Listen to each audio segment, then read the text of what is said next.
थोडा वेळ शांत बसा. आज स्वामी तुमच्यासाठी एक खूप मोठा आणि मनाला स्पर्श करणारा संदेश घेऊन आले आहेत. कधीकधी आपल्याला असं वाटतं की नशीब आपल्या बाजूने नाही.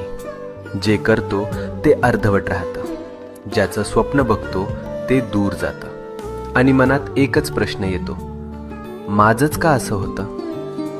पण आज स्वामी सांगतात, तुला जे हवं आहे ते तुला मिळणारच आहे. तुझे प्रयत्न वाया जात नाहीत. तुझं मन दुखतंय म्हणून देव शांत बसलेले नाहीत. ते फक्त योग्य वेळ बनवत आहेत. तुझ्या आयुष्यातून अडथळे शांतपणे दूर होत आहेत. तुला दिसत नाहीये, पण परिस्थिती तुझ्या बाजूने फिरते आहे. ज्याला तू डिले समजतोस ते खरं तर प्रोटेक्शन आहे.